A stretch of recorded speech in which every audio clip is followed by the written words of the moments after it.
Aussi longtemps que ce régime sera là, mettez-vous en tête que situation est est.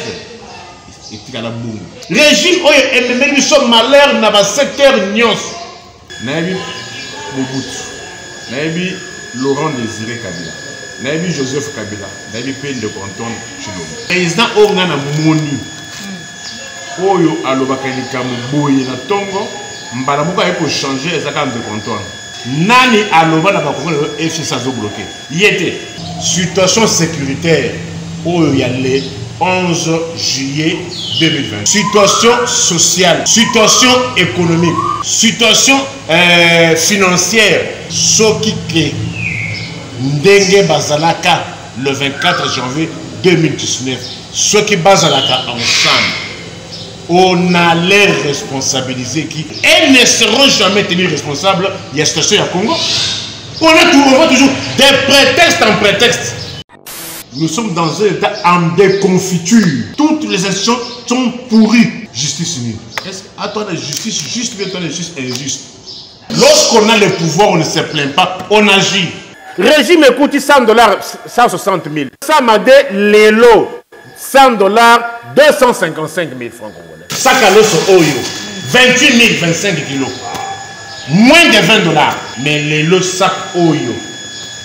La somme est 58 000. Ça combien d'Akala la Oyo? Mas Oyo. Vous avez profond à 1500, mais ce comme 5 000. Il y a Kalemi. Il y a ce qu'on dit. Le mal était profond. Prédécesseur Nayo, moins de 30 voyages. Mais yo, yesima, plus de 300 voyages. Le mal était profond. La façon dont on vend les décisions de justice, nous sommes plus dans un état. Lorsque la situation devient de plus en plus dure, lorsque les dirigeants sont incapables, il y a pas de solution à le problème, il y a peuple en sciences politiques, le régime peut même monter du soir pour distraire l'opinion. Les lois comme pour aux moto, au temps de makolo, au bangi kuluna, aux moto, au bangi enlèvement, au côté de la taxi, au bangi kidnapping. Ce que vous avez pour moi, pensez-vous que non, quand vous annoncez comme ça, s'il y avait des criminels wana à côté de la paix d'Israël, ce genre d'acte pour les poser, ça ne demande pas d'annoncer. Il faut surprendre les gens. Quand ils ont un régime Yacob, Bajor ko se distinguer kaka na ba détournement. Je ne dis pas que ma tête a triché. Je ne dis pas qu'il a détourné, bien qu'il n'a pas détourné. Mais la manière avec laquelle Bajor met ma procédure wana écolobisa na bababa pour nanine le tout puissant Bahati avait refusé ya kozongi sele ba immunité na yo. Aza koloba que non, bakende na fond. Quel est ce juge qui devait connaître les fonds si la forme est biaisée? Il y a problème. Naza pour glissement. Je ne suis même pas pour qu'on accorde 17 secondes à un tel régime. Biloko nyo sakutaki azali koboma yango. Je demande à Joseph Kabila, Martin Fayou, Matata Mampon, Moïse Katou et les autres boycotter Zalaté. Ceux qui vont boycotter l'élection Oyo, c'est supposé que non, vous avez signé l'acte de décès de tout un peuple.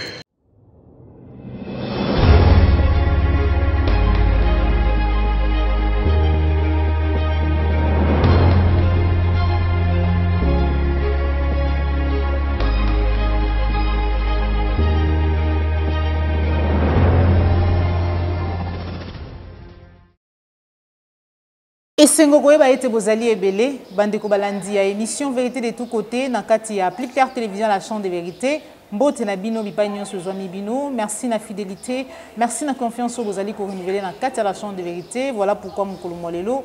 Maman Joël Komenezali Nesengo Yakoyamba Pona Bino, mon Amboka Nico Faye, Oyo Tubengaka, l'homme des rappels national, procureur général près les peuples congolais, et le Ngonaye, Ndetukosolo, la mamie Matali Mboka Nabiso, République démocratique du Congo. Sans plus tarder, Yamboto Pesaye Maloba, Mokolo Mwalelo, dans cette émission Nabiso, Tropé Samatou, Mingi Nayo, Popola Yo, Bozomi Sima Caméra. Merci na Cordo Pima Fuku, merci P. na Joël Gonago, chasseur d'images. Mon Amboka Nico Faye, procureur général près des peuples congolais, l'homme de rappel national. Bonjour. Bonjour, mon Amboka, estimé. Salut moi Mikolo. Bah contre-temps, santé peut déranger, mais néanmoins, ma campus n'a commis qu'au regrettant côté. Attends, ce qui est non, moi, les camarades que c'est Dieu qui a facilité.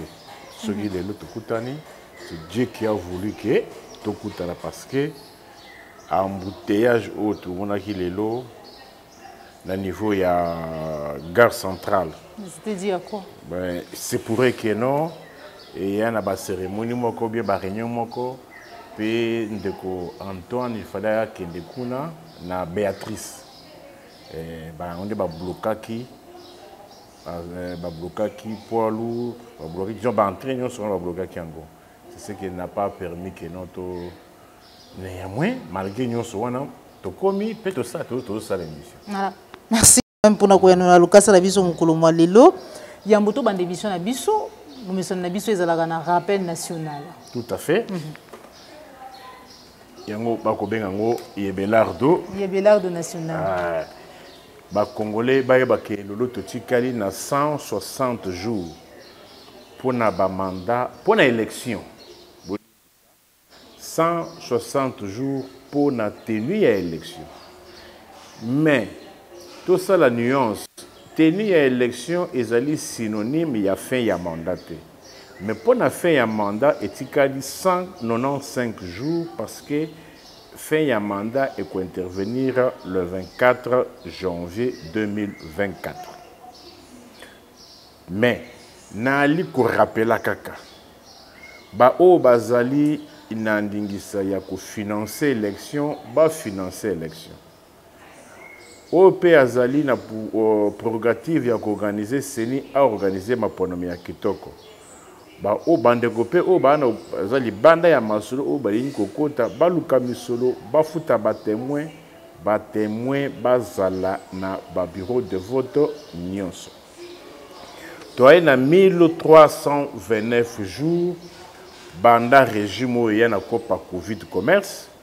Certes Covid ezalaka to monaka ba victime ya Covid na Italie, to monaka ba victime ya Covid na Espagne, na Inde, na Angleterre, na France, États-Unis, partout là-bas. Mais au Congo, balakisa biso kaka o bazaki na pelouse, il y a hôpital cinquantenaire, bazako luka biloko ya kolia, au moment où il y a libanda, bazaki ba sous aspirateur, bazali entre la vie et la mort. To ali pena 1329. Alors, kopone yaki surenchère et salami, on a dit d'abord aux Congolais que nous allons confiner qui ça mobimba va confiner et le on est coach ça va Congolais belé na banyongo.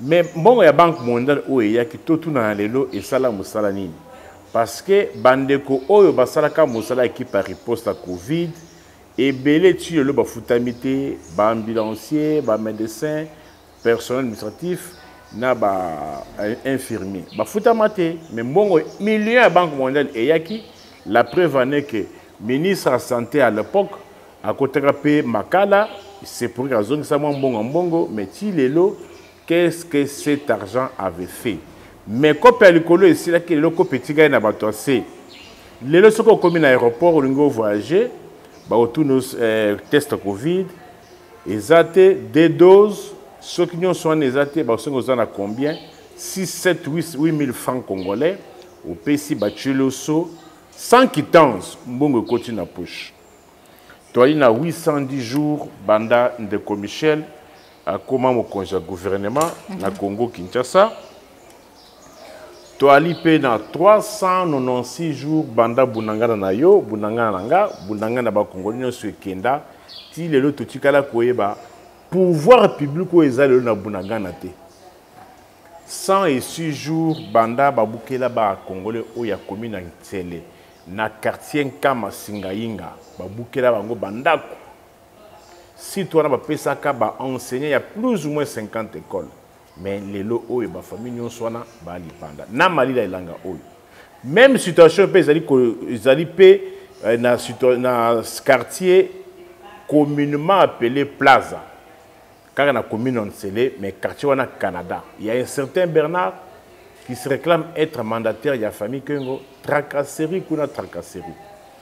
toali pe na 167 jours banda avion de guerre na biso Sukhoi ezwa roquettes ti lelo totunaka tozelaka réponse appropriée eyaka te. Mais naza na situation moko ezali kotracasser ba Congolais. Est-ce que boyebi que cortège présidentiel lelo est comme source ya liwa? Je vous donne deux cas. Le 30 janvier, il y a année Oyo. Batutaka Congolais moko na boulevard Lumumba na niveau ya Nkondo. Ndenkombo ya ndekwango Emmanuel Mayo. Tata ya bana marié à Koufaka. Et ça kata plus de 2 mois Oyo ebema on vendaka na mort. Famille interdit d'aller voir les corps. Situation est bongo. Après, bah écoutez ça va moins bon que nous. Bah condamna nous ndeko Emmanuel Mayo. Après bah quoi que de dommages bango après. Si les lots depuis 30 janvier. La même situation s'est encore répétée le 1er juillet. Il y a année un samedi vers 20h 21h. Même cortège et tout peine de Komususu Komunaye Charles Chamba. Tata Yabana Misatu Moubali ya Jackie. Parce que est-ce qu'on a la preuve? Je te donne les éléments.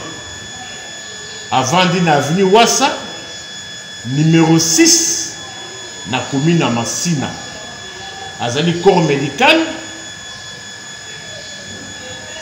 Tout est lié jusqu'à Nampon Yama Yandili. La Souana. Il y a avant de Moussikate na place. C'est-à-dire, Banda Kendaki Moussala a commis Kozo, on comprend les accidents. L'accident, tout peut arriver. Mais le problème se pose aussi, na chef Oyabat Oba tout bateau. Quand tout a des accidents, personne ne peut vouloir à tout un monde. Mais alors, qu'est-ce qu'on fait après pour tout un monde? On abandonne comme ça? Est-ce que parce que si nous pouvons aller plus loin, nous pouvons même soulever des questions de droit pour poser la question. Est-ce que tous ces véhicules-là du cortège présidentiel, est-ce qu'ils sont assurés? On peut aller plus loin. Si on était dans un état, on peut avoir la procédure des questions. Est-ce que Bami Toukamio Sowana est assuré? Ça c'est la première question. Deuxième question. Est-ce que Omuto a permis de conduire? Parce que a pas d'abino permis de conduire les alakatés. D'abord, ça, ce sont d'abord des irrégularités. Ça appelle maintenant des aspects pénaux.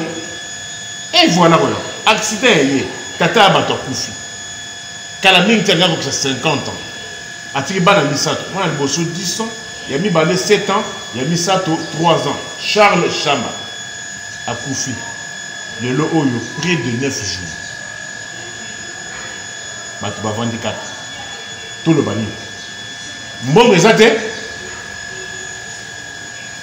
Moi, en Boka Nikoufaï, pour la situation sécuritaire en Boka en général, partie est de tout pays a été mondial dans la mission dans la localité de la territoire, nous souffrons toujours sur l'occupation de l'endroit. Dernièrement, Landa qui monte na bango sultan ni qui na hôpital a été pour na bango maïnio, soit dit que le bama a cantonnement, désarmement et tout Itali bangote bango oyo bazali kozela ezali dialogue direct na gouvernement to na l'état congolais ou encore pouvoir en place. Président de la République, azali bongo garant des institutions et à bon fonctionnement à Boka Biso, il y a de son côté à tel ici était à dialoguer na baï ils vont quoi to soka boni ko ba localité na biso azali toujours occupé to soka boni o azala makasi a longa. Yo le big no beaucoup négocier. Négocier ça que non ba frère ba sœur. Yo boya bango yo nani. Après bo bebale. Bamboka na biso et ali kokeni. Il faut qu'on rappelle que Bunagana bazwa kiango et nana Butchuru sous état de siège. Butchuru et Kenda Nirango moment parti Kenda Munene n'a participé. Oui. Moutounion sera la déclaration, il a le droit de faire la déclaration. Maintenant aussi, nous devons nous poser la question. La responsabilité d'un État, la responsabilité des dirigeants. Il ne suffit pas seulement de reconnaître aux vendeurs que non, nous n'allons pas négocier avec eux. Mais il vous appartient, vous. Il y a qu'on récupérer votre territoire. Ne vous contentez pas que non, le qui mboka lelo, Ruchuru ezate, Niragongo ezate, Massis ezate, n'a pas sécurité nyonso ba ituri wana que pour des dirigeants sérieux, pour des dirigeants consciencieux, que c'est normal. Ce n'est pas normal. Ce qu'on le dit que vous n'avez pas négocié, vous proposez quelle autre solution? Malgré ça,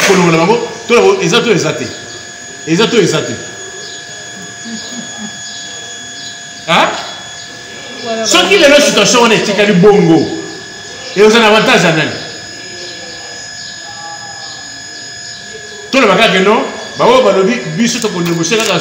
directement. Cantonnement est allé bangoté. Désarmement est allé bangoté.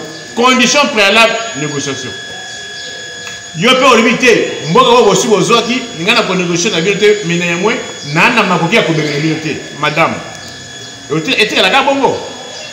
Je vous ai toujours dit, hein, makambo ya Est, il y a insécurité, il y a régime oyo. Nasina lobana lemba. Nasina lobana lemba. Ngana sina koma na conclusion ya. Ça peuple na yo ko lemba. Te koloba que non, aussi longtemps que ce régime sera là. Régime oya ba Mobutu na bana bango. Mettez-vous en tête que situation ya Est et tikala bungu. Est-ce que vous sentez dans le chef Yabatongo, vous refusez attaquer, vous ne voulez pas attaquer. Vous avez dit, prétendu diplomatie agissante. Est-ce que le régime pour Ebunchi, Congo Ebunchi, Mbongo a belé dans la circonstance beaucoup flou. Est-ce que que non, avant le régime Oyo, Cour internationale de la justice a condamné qui Ouganda à 10 milliards de dollars. Mais quand on a dit, oh, IPDF.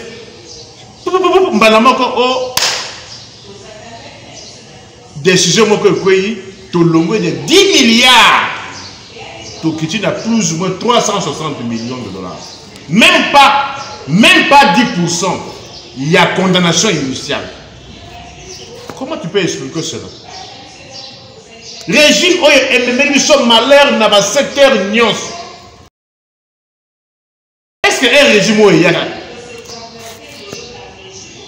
Kabila Bana Konome, vous n'avez des territoires il y a un régime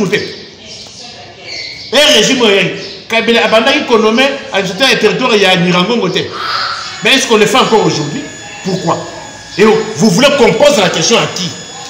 Pensez-vous que Koufa Libala et FCC cache les alliés moko ya ba balelo ya conséquence ya makambo les alliés ko mela biso parce que président de la République a regretté yango ndenge kufela tema ko sala passe banda Congo ezala parce que moi au moins nabi Mobutu nabi Laurent Désiré Kabila nabi Joseph Kabila nabi Peine de Canton Chilombo président Ongana Moni Oyo alobaka likambo boye na tongo mbala moko ayeko changer ezaka de comptoir.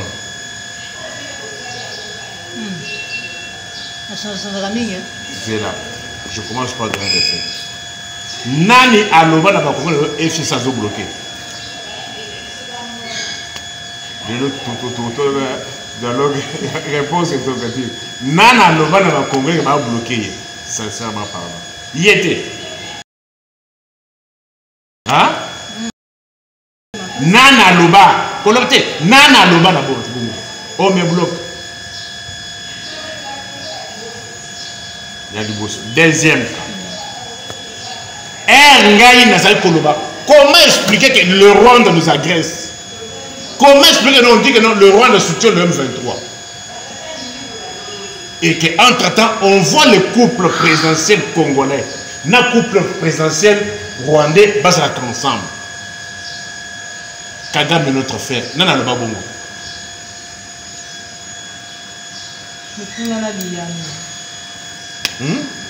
Nana le babongo. Nani? Nani? Tout milite ça. Nani? Répondre à l'internet, tu vas répondre à la commentaire. Tu vas répondre à la commentaire. Nani? Deuxième question. Troisième. Troisième déjà. Totika la koyeba M23 te. Nana loja M23 na kisasa awa. Na lobi nana loja ka M23 na kisasa 14 mois. Quatrième question. Nana yeko baruka keno o ba M23 bazaba ba Rwandais. Ça les 5 déjà. 5 déjà plusieurs.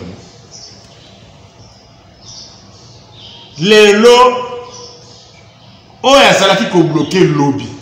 Mandat il dit qu'aussi là, c'est-à-dire ceux qui ne le parlent plus hasard que mariage de maison. Blocage est aussi bien continuer.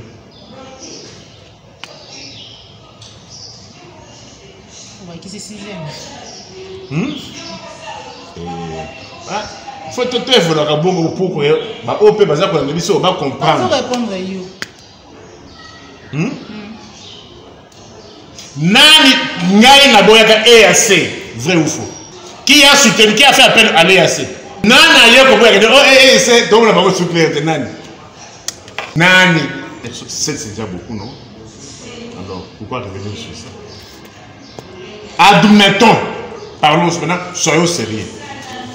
Madame, ma Congolais, naïbi sabino ko boza saba sentimentaux te. Botika sentiment na état os Congo est comme il sur le plan sécuritaire, sur le plan économique, sur le plan social, sur tout le plan. Na lo baka na bino ko ngai naza j'ai grandi à l'époque du Zaïre. Na yebi ndenge nini ba Mobutu le 17 mai 1997 batika ka Zaïre. Aucune compagnie, aucune entreprise de l'État. Tout était détruit. Pas de monnaie. 9 régions, na monnaie na bango. Le 2 Kassai, na monnaie na bango. Nyongo 14 milliards. Nyongo 14 milliards. Oyo, ba Mobutu avant ba benga na bango batika nyongo wana 14 milliards. Batika compagnie de transport routier nini. Ah. Batika compagnie d'aviation nini awa. Lelo oyo. Situation économique. Vous voulez qu'on dise quoi? Vous voulez qu'on responsabilise qui? Admettons madame. Ce qui situation au toi nango lelo. Ce qui ezalaka ke mariage wana ezalaka madame on allait imputer ça sincèrement madame est-ce que au quoi na tuni situation sécuritaire où il y a le 11 juillet 2023 situation sociale où il y a le 11 juillet 2023 situation économique, oh, il y a le 11 juillet 2023. Situation financière, oh, il y a le 11 juillet 2023. Ce qui est Ndenge Bazalaka le 24 janvier 2019. Ce qui Bazalaka ensemble, on allait responsabiliser qui, on allait dire que Nani Azali à la base de la situation. On aurait répété ça qui? Au pauvre Kabila, et sur le FCC, vrai ou faux? Parce que bien le FCC, vous savez, vous êtes semblant. Vrai ou faux? Parce qu'on bloquait hier, mais Batiki, les deux situations où toi, s'ils étaient encore ensemble, on allait imputer ça. C'est-à-dire, on a des dirigeants qui gagnent à tous les coups. Ce qui est Stamboli Mabe, Moutoumoussous. Ce qui est Bébi, non. C'est-à-dire, on gagne à tous les coups. Elles ne seront jamais tenues responsables. Il y a cette situation à Congo. On voit toujours des prétextes en prétexte. Moïse Katumbi est un Congolais. Alors après, le Moïse Katumbi a commis étranger. Toujours avec les mêmes personnes. Ça ne peut pas vous faire réfléchir. Ça fait réfléchir, moi, on a Nikofa, on a Banzaï, Tolanda, qui le lendemain procès, il y a Bazalaki, Zaré, Bazalaki, qui kidnappé président Congolais, pour se mettre en attaque à la mission de Ganaki. na base tozali kolanda bapromoteur nyonso ezali kosalama tout autour ya dossier wana lolenge nini basambaki mayeba alobaki ce qui a été dit ce qui a été fait ce qui devrait être fait et que esalamaki te ozali koyamba lolenge nini Maïwana nyonso bien que président de la République au cours ya interview tout pe entretien na ye na porte-parole na Tina Salama atalisi ete soki ezali na secteur tout pe na domaine onano aza satisfait te na mosala bundi lolenge nyonso pour ete faire comprendre na bazuzi que justice nde elevaka une nation esengeli baeleve nation na biso mais par contre lelo justice ezali kodétruire nation ya biso mboka na biso républicative. Tout est pourri. Nous sommes dans un état en déconfiture. Toutes les institutions sont pourries, en déconfiture. Justice unie. Attendez, justice juste, mais attendez, justice injuste. Là où les réseaux sont vendus. Regardez Makayabu, Thompson, il y a 2000 francs, ils ont arrêté comment 8000, 9000. Regardez Thompson, wana. Il y a justice pour moi comment. Cela est dit au président de la République à se plaindre plusieurs fois na yango et faut-il. Le pouvoir, madame, arrête, je vous arrête. Lorsqu'on a le pouvoir, on ne se plaint pas, on agit. Est-ce que vous savez que non, avec l'alternance qu'il y a eu, les Congolais avaient reposé beaucoup d'espoir. Il y a eu un mouton où tout le monde a cherché à observer pour voir comment les choses allaient se passer. Mais on s'est rendu compte que l'alternance est même des problèmes. Parce que le mal était profond, on va le voir. Bon, ce mal-là était dans quel domaine? Et j'aimerais qu'on puisse aller secteur par secteur. Il y avait quel mal qui était profond? Général, non, non, ne dites pas de mal. Bon, évitez. Yo so mona Congo est dans profond trou. Boyer beaucoup de réserves stratégiques. Bon, vous avez un programme 100 jours, vous avez un monnaie. Vous avez un procès sur la NN. Est-ce que le procès radio-télévisé ça suffit? Est-ce que le procès radio-télévisé ça suffit? Radio-télévisé ça suffit. Hein? Les gens avaient reposé leur espoir pensant que les choses allaient changer. C'est-à-dire, le rythme qu'on avait déjà allait être maintenu, ou soit on allait passer à la vitesse de croisière. Je ne serai jamais d'accord avec vous. Vous arrivez, vous trouvez toutes les institutions en place, oui, que non, vous n'avez rien trouvé. Vous trouvez des réserves stratégiques en bas, réserves d'échange. Combien de présidents arrivent et ne trouvent rien dans la caisse de l'État? Vous trouvez une armée 8e, leur armée est la 40e. Vous trouvez les engins fonctionnaires, on leur payé du 15 au 22. Le téléphone, il est à la banque. Les fonctionnaires na ordre alphabétique. Il y a A, F. Beaucoup de permis de conduire. Le mot permis de conduire était le mal était profond. Passeport. Beaucoup de passeports. Le passeport est comme. Il faut que tu aies un poto, à foutre un billet, à un passeport. Le mal était profond selon vous. Le mal était profond. Beaucoup de dollars. Les lois n'ont commis obligé. N'a adapté le papier tous les jours. Régime coûte $100, 160 000. Ça m'a écoute, 225 000. Le Samadé, les lots, $100, 255 000 francs congolais. 160 000, les mails étaient profonds. Mais ce qui te commis sur 255 000. Tout le monde dit, profondeur, tout bien, lisiba. Ce qui l'ont dit, 160 000 profonds. Mais ce qui est à 255 000. Il y a ce qu'on dit. Le mal était profond. Sac à l'os au Oyo. 28 025 kilos. Moins de $20. Parce que l'osso est à la ciment. Est à la l'osso. Ezra semoule tout au plus 10 $, 25 kg. L'os de la Nazaka, 19, 20 $. Mais les lots sac Oyo, la somme 58 000. Vrai ou faux? Tu vois, 28 000 loso. Mal les agnénés. Mais ce qui est le commis, 58 000. C'est comme mal à voir comme ça.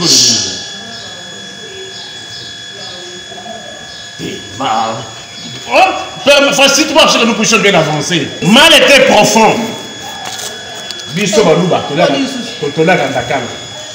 Ça combien d'akala oyo? 1500. Le sakama oh académie 5000 francs. Mal ce que vous avez profond à 1500, mais ce que comme 5000 l'académie. Il est ce qu'on dit. Ça combien? Est-ce qu'on peut avancer? On peut avancer, on avance. Le mal était profond. Makamba justice. Ouais. Est-ce qu'on dit que les lots Nandenge du Kolo Zabo na tribunal la grande instance à Kinshasa Kinkole. Au lieu à 4 chambres, on va changer 2 chambres. Pour Nini, pour ceux qui basaient dans la chambre, wana Moulini, moyen batanga kezate. Tribunal grande instance Kinshasa. Moulini na kachanda courant ezate.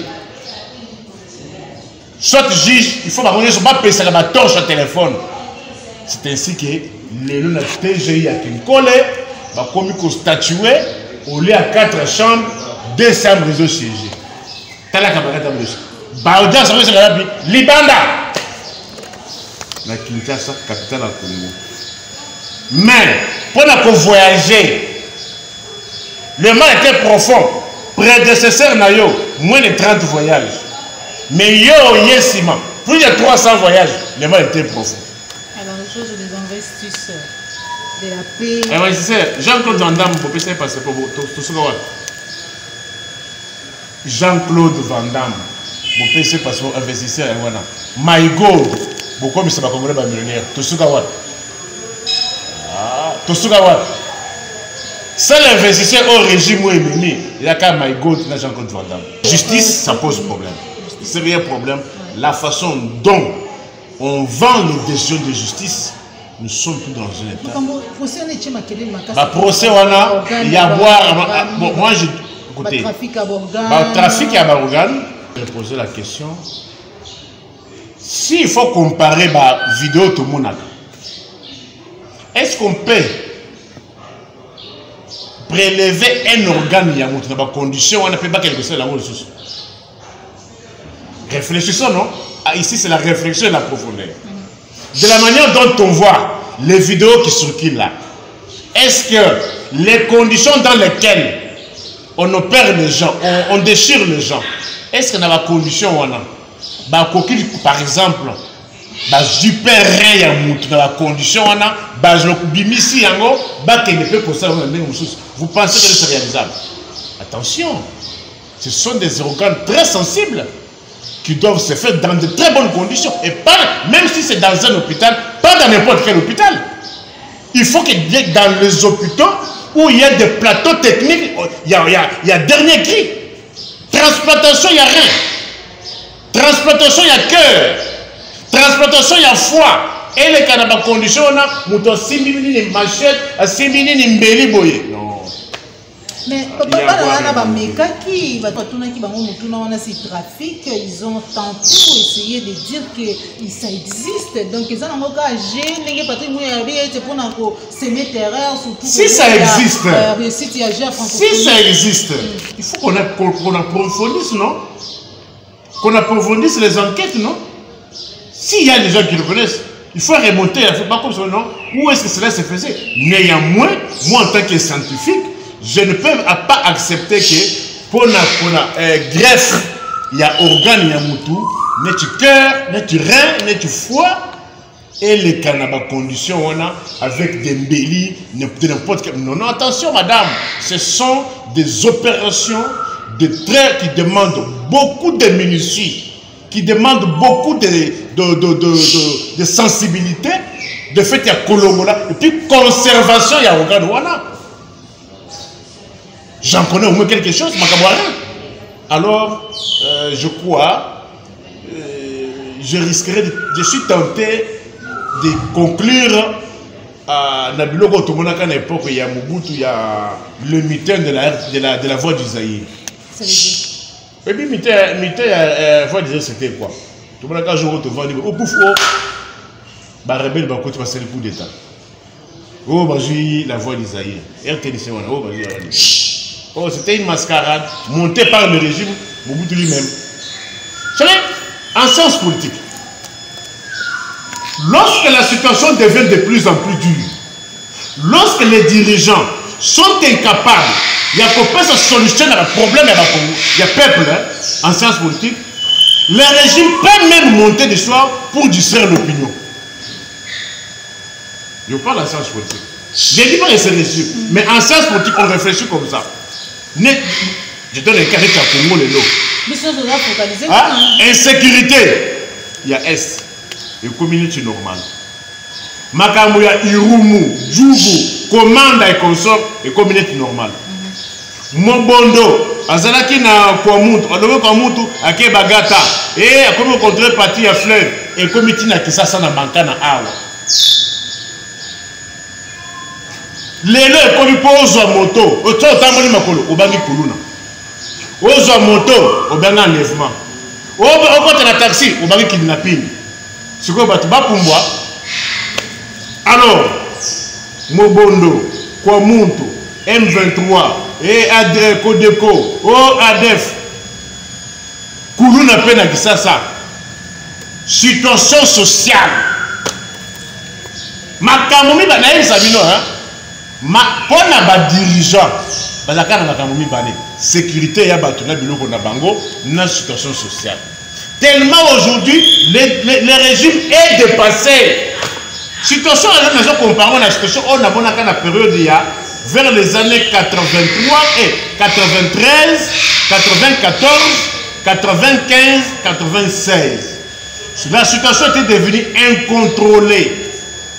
Le dollar est connu comme Mykolonios. C'est la situation qu'on a vécue vers les années 94-95. La même situation se répète. Sur le plan sécuritaire, c'était devenu vraiment devenu une jungle. C'est-à-dire le plus fort l'emporte. On ne sait même pas s'il y a un État ou il n'y en a pas. Il fait ça quand même vers les élections. Non. Là, est-ce que l'élection il y a 2006, est-ce qu'on a vu des choses pareilles? Non. Élection en 2011, on a vu des choses pareilles? Oh, hein? Ouais, voilà. La situation de Kamouena Sap, lorsqu'elle a implosé. Lorsqu'elle a implosé, c'était presque une situation, il y a guérilla. Mais lorsque ça a pris de l'ampleur, mais l'État a agi. L'État a agi. Et le comble avec les mêmes régimes, hier c'était encore le rassemblement. Quand Kamouena ça tuait les gens, les Congolais, Babando Beta Mabou. Kamouena ça poya. Avec le même régime, parce qu'il était dans le rassemblement à Genval. Est-ce qu'on dit que nos régimes Oyo, hier dans le rassemblement, Bazala qui commet la bataille, comme on a ça pour ma boucle, comme on a dit ça. Oui, mais tu éviter, maman. Alors, l'État a eu ma responsabilité à rétablir l'ordre. Les mêmes personnes ont changé pour ne pas dire non, Baboumi Congolais. Ce n'est pas ça. Agissez aujourd'hui. L'ordre public, madame, ne connaît pas de procédure. D'accord. Makambo justice. La justice, elle est où? Et celui qui a un dossier Moko Awa, Tata Moko Baboumi, Bakanga qui est le 28 avril, il y a année où na soucia qui a dit, na commune ancienne. Tata on a torturé, comme on a dit, bienvenue de Kamubioka. Bienvenue. Torturé le 28 avril, a Koufi le 29, Kaka na soucia. Soucia Bakanga. Tata on a tiré le hasard à mort et à CNPP. ya Kinkoni. Dossier bande kenda auditorat ti lelo. Dossier wana évolue à côté. Un dossier où il y a mort d'homme. Je vous donne, moi, est-ce que ma zone d'ombre là, je vous donne les jours, l'heure, les noms des personnes, les noms des victimes et l'évolution du dossier. Justice et Zawab. Un dossier où il y a mort d'homme, le dossier est bloqué au niveau de l'auditorat. Ça n'évolue pas. La famille aussi ne sait pas entrer en contact avec les bébés pour On est où? On est où? Voir comment on distribue les réseaux judiciaires. On distribue les réseaux judiciaires au plus haut front. Au plus haut front. Pensez-vous que le bouclage déjà ministre de l'Intérieur a annoncé dans plusieurs quartiers pour mettre fin à l'insécurité dans le Kinshasa? Bon, moi l'État, ce cas dans le Congo du Soussou, à cause de la décision, nous sommes pour sécuriser mais moi je me pose la question. Les faits, il y a quoi annoncer? Pensez-vous que non, quand vous annoncez comme ça, s'il y avait des criminels, wana akutika la paix d'Israël, akoluka comité ba stratégie ou bien akoluka kubungisa ba stratégie. Pourquoi ces genre de mesures on doit toujours les annoncer? Quand vous annoncez, est-ce qu'il y a un criminel? Il va prendre ses dispositions pour faire quoi? Pour soit fuir ou bien faire disparaître les traces. Ça servirait à quoi? Hein? Ces genres d'actes pour les poser, ça ne demande pas d'annoncer. Il faut surprendre les gens. Parce que ceux qui vont alerter, pour ton cause de disposition, soit il y a un crime, soit il y a un ça, trace. Voilà. Quand il y a très intimé, dans la propagation, il y a conversation téléphonique, il y a un projet des combattants. La base est au Landa qui est en haut, il y a le Baba qui s'est allé. Il y a reproché sur l'Engeni, il pour ça, il n'est pas dans la vision et chef de l'État. Déjà, il y a un pot devant, bien d'après. Ndeko wana roger les combattants parce que amona ki olenge nini batina like une vidéo où général Kasumba il peut ça une voiture qui n'est pas normale pour na yezali pour devant et puis l'enveloppe il y a ba indien na ba libanais oyo bazali konyo ko la peuple congolais a kozwa yango déjà mais surtout d'aider les chefs de l'État parce que bazali ko sala musala ndenge le mobanité Kasumba déjà dans le coup et puis il est pas apparemment emboîté les pas. Madame na lobele na monoko nini o eza régime ya COP dans un état il y a une affaire qui avait surgi ici à Sombi ce qui a botté à Sombi par Batonani cité du fleuve parce qu'on peut aussi dans un état on peut lui poser la question j'ai dit à Sombi na momoni non on peut te poser parce que dans l'esprit état des droits oui tu viens tu as acheté un tel immeuble justifie-nous provenance à Mouyambongo. Justifie-nous. Mais un régime comme celui-ci, Bajoko s'est distingué quand on a un détournement. Un régime qui s'est seulement dans le pillage à Mongo et Congolais. Et celui qui a un COP naïf. Tu m'as dit COP, il y a un programme 100 jours. Près de 480 millions et Kendawa. Deuxième, au rétro-commission 15 millions. Et 18 millions, il y a 10 jeunes. 18 millions qui sont stade Tata Raphaël ou un certain tué. Et nani mbongo jusqu'à 14 millions il fallait que la pyramide dans Mujimai. Les lots oyo cop ya oyo siko ce qui se passe aujourd'hui madame j'allais cop régime cop tout le monde dans la couple à niveau là. Cop ya mo Covid, mo Covid de kenda wa. Les lots est sur dit que ba maison communale à Kisasa. Ils allaient dans le service où ils allaient imprimer des documents qui étaient comme par exemple, attestation de naissance, attestation de bonne vie, et celui que non, ils allaient priver l'idée basée sur ça. C'est-à-dire, si vous allez à la commune de l'eau, vous avez besoin d'un document, une attestation de naissance. C'est lui qui délivre ça, c'est lui qui établit ça, ils allaient dans l'État, ils allaient service privé.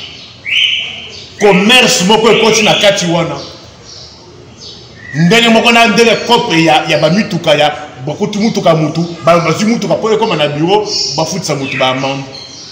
Mituka ezo ba mituka ya batoana ba porte tout on. Ce sont les véhicules de privés. C'est la même chose dans ma maison communale. Dans le commune acte de naissance $10. Le que ça 7 000 8 000 francs, $10. On ne transige pas. Pourquoi? J'ai posé la question. Bah, le est de la période d'hologramme. Parce que nous avons des hologramme. Il y a des flexibles. Mais le nom est digital, comme on a acte de naissance, attestation de naissance, $10. On ne transige pas. Or, c'est un privé, commerce partout. Ça ne peut qu'être oui, aux charges publiques, aux responsabilités à l'État. Il ne faut pas interroger au sommet le pango.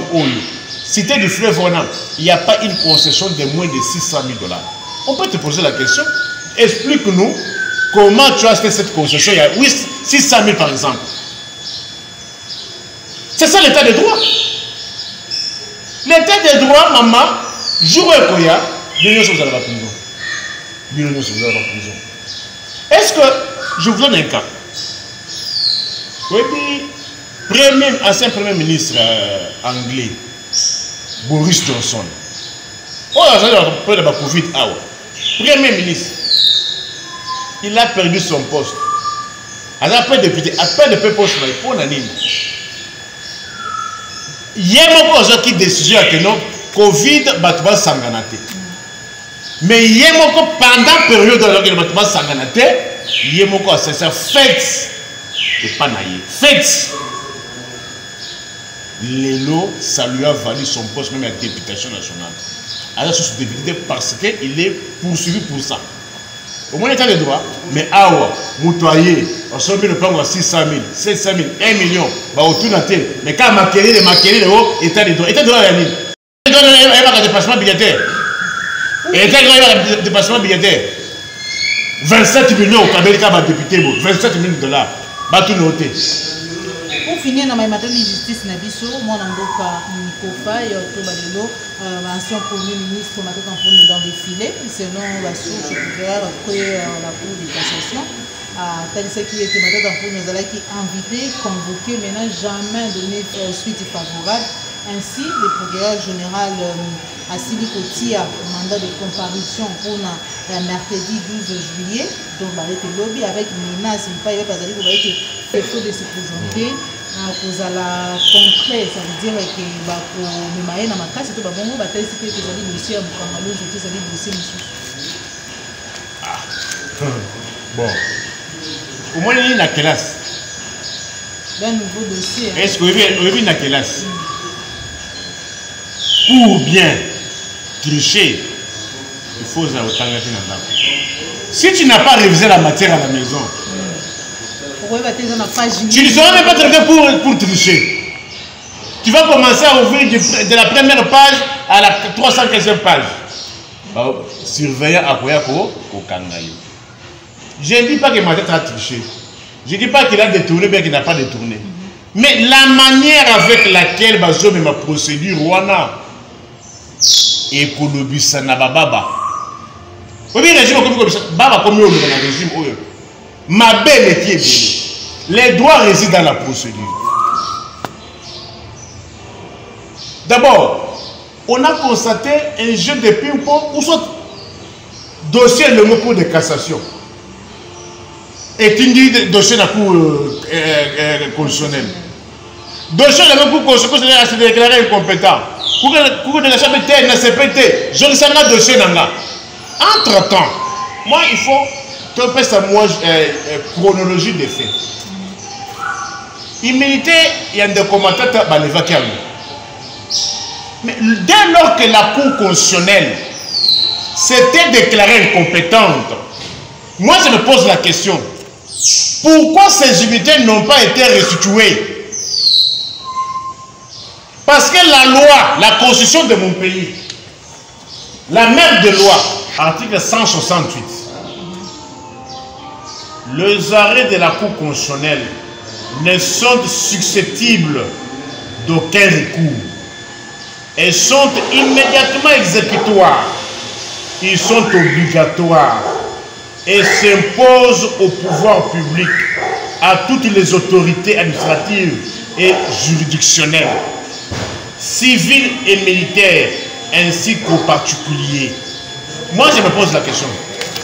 Pourquoi lorsque les immunités des Matata ont été levées pour une affaire, dès lors que la Cour constitutionnelle s'était déclarée incompétente, pour Nanini, le tout-puissant Bahati avait refusé l'immunité.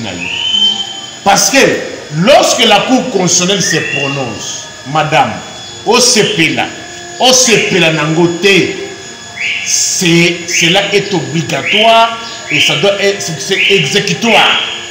Mais on a vu, président d'une chambre, le tout-puissant Moubutista Bahati, a boyi kozongisa ba immunité, aza kolobake non, bakende na fond. En droit, madame, on ne peut pas aller au fond si la procédure sur la forme n'est pas respectée.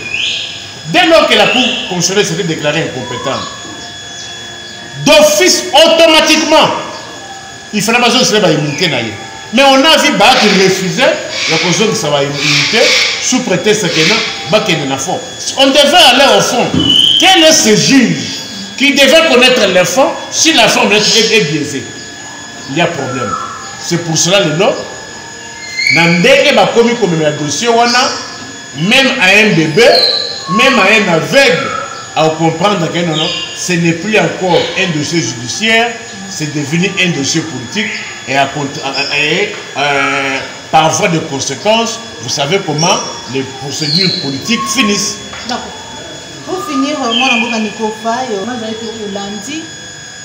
Les lots communiqués à Bayi Seni, au Batalisi était recomposition et Seni, les alliés dans ma prérogative, dans ma montée. Par contre, il y a cours constitutionnel. Au lundi, il y a une réaction, dans la tweet, il y a un boka, il m'a fait estimé, que Banza était quasiment au Sakana, dans ma moto, aussi ma moto. Réaction à l'eau, refus d'abord que le monde Joseph Kabila reconduité. Est-ce qu'il y a le Kassawana dans mon moto, Oyo, à Singela quitté? Et puis réaction à par rapport à la demande de la préoccupation et opposition. Je dois vous répondre en toute objectivité. Makambo Oyo, il y a processus électoral. Batu Oyo, Bakoki Kosala Yango, il faut baser d'abord la culture Yamibé. Sans culture Yamibé comme maman, Tokolobaka, Tongo, Moïbutu, Goyokanakate. Vous voulez demander des procédures, vous voulez des bonnes élections vis-à-vis de qui? Est-ce que il faut demander des choses, Yamutu Oyo, Aza disposé, Yakosei. Mais par rapport à Yamutu Aza la culture Wanate, Okosei Ngaïni. Makambo Oyo, moi je suis d'abord, je dis ma position par rapport à Makambo élection. Moi je suis pour la tenue des élections dans le délai constitutionnel et que le 24 janvier 2024, la passation des pouvoirs avec un nouveau chef de l'État, où il peut accomplir communément, on peut payer Moussoussou pour que non, les Congolais pour respirer. Mais dans ces conditions, d'abord ça, Naza pour glissement. Je ne suis même pas pour qu'on accorde 17 secondes à un tel régime. Un régime qui a porté misère, désolation, biloko nyo sakutaki azali kobomaya. Et ce dit non, contribuer à Kimbongo na CNSS, Caisse nationale de sécurité sociale. Et nous avons ça la maison kate mbongo que nous sommes à question à cause de retraite, mbongo on a essayé ça. Mais les oyo régime banda et ya ba frais funéraires mutu oya kotizaki. Ce qui peut être à Koufi, il faut CNSS à Kondaï après ça mbongo na les oyo botuna est-ce que il ça le makalisus la frais funéraire et ça m'a sauté les oyo qui est la guichet unique. Quand on a créé le guichet unique, dans 3-4 jours on a créé entreprise, on a créé établissement. Mais les lois qui sont guichet unique, ce que vous avez sur entreprise ou bien établissement dans moins d'un mois. Alors les élections, je veux les élections. Le peuple congolais veut les élections. Dans le délai. Parce qu'on vit en Zala Oyo, on vit en insécurité, il faut de nouveaux dirigeants, il y a peine à toucher la Sika pour remettre le pays sur le rail. Alors, est-ce que le fait qu'il y ait une élection dans le délai, est-ce qu'il y a un peu de gens qui ont dit que non, place où il y a Sali Mabé, à le battre, cours constitutionnel parlons-en. Cours constitutionnel, les Oyo. Ce qu'on décrit aujourd'hui est Salami les lotés. Et il y a une situation il y a 2020 ou bien 2021 où il y a 12 000 parce que les lots, composition il y a cours constitutionnel et je sais trois composantes, trois institutions. Tu as une institution présidente de la République, tu as une institution parlement, tu as une institution conseil supérieur à la magistrature. Ce qui conseil supérieur à la magistrature, cour colonel parlement, si tu as poni mutu na bango, mutu wana soki a commis déjà, soki a déjà investi, il faut assurer 3 ans. À juillet du mandat. Conformément à l'article 6, il y a loi, il y a pourtant organisation de la cour constitutionnelle. Mais ce qui mutu bolongo lié à 6 mandatés, malheureusement, il y a bien chez Zaka Mabé. Est-ce que Mbokanini lelo oyo mutu asana mandat au moins peut mutu telemi aboteli mandat de Tukabongo. Ba boteli ba mandat ya ba deux juges, ba boteli pe net de parlement dans l'Assemblée nationale, to moni pe mboso aboteli pe mandat ya ndeko na biso oyo nani Marie-Ange Mouchebe quoi. Mais on est où madame? Lorsqu'on a déjà un mandat, personne ne peut interrompre le mandat. On a arrêté leur mandat, on a placé votre oya. Et c'est pour autant que les gens ne peuvent pas réclamer. Donc, quel est le lot qui va commis au salut, ça va enrôlement il y a 25 jours. C'est parce qu'on avait perdu 28 mois. Est-ce qu'on connaît le lot congolais? Qu'est-ce qui a changé dans la revendication et lobby contre Ronsard Malonda? Les lots, pourquoi on avait refusé de l'investir? Et qu'est-ce qui a changé par rapport à la désignation de Denis Kadima? C'est-à-dire, les mêmes griefs qu'on avait reprochés à Ronsard Malonda, les mêmes griefs pèsent aussi sur Denis Kadima. Badele, Moukousse, depuis la candidature, Moukousse, carte Koutou, Kolobate, il y a qualité, il y a ma bête. Loi électorale peut saluer madame. Loi électorale, il y a moins de CDI. Moutouna Moussous. Constitution est le but que non, ensemble, la mission faisait à 500 sièges, 500 membres.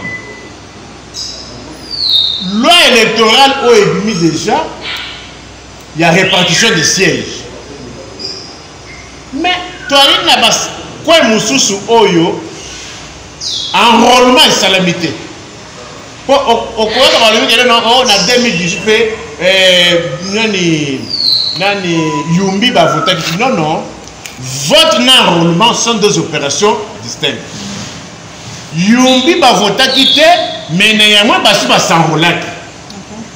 C'est-à-dire, on connaissait le nombre d'enrôlés et le nombre de sièges. 500 membres dans le Parlement. Pour avoir 500 membres, il faut, pour avoir 500 sièges, calculer la répartition et sièges. Et ça, les maca, en fonction, il y a territoire national d'Union. Les lots, les lois électorales, autocolles, les lois partielles. Batike 16 sièges pour na territoire oyo enrôlement et salamité. Mutuna na ngezabo, mituna ngezabo. Ya mibale. Nini bakusala soki ba enrôler bato. Bisika nyonso ba enrôler te et que ba enrôler baza ebele 16 sièges ba pesa ke zamuke. Mutuna liboso.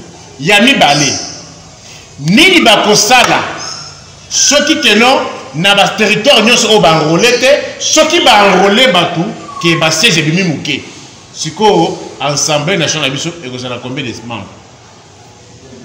On va pécifier tout d'un coup 16. Mais s'il y a plus d'enrôlés, on aura, est-ce que tout le Parlement il y a 502 députés? C'est une version de Beko. Ce qui peut être non, na siège babomeli bango. Ce qui est que non, pour na bangolais et puis 12 sièges. Tous en ce moment là dans le parlement combien 400 combien 492 sièges. Est-ce que ça a un sens? Est-ce que aujourd'hui des lois électorales ou bien loi oh il y a 2000 millions ils ont provisoire, loi répartition sur des sièges définitifs. Makambuyami Beko, on ne peut pas dire ça aux bouddhistes. Bouddhistes n'avaient pas la culture des textes. Il y a un moment où or, les mâles, responsabilité de chef de l'État, parce qu'il n'a pas assuré la sécurité des personnes et de leurs biens. Il y a un moment où il y a une situation. Mais il y a moins. Au vu de cette situation, moi, procureur général près du peuple,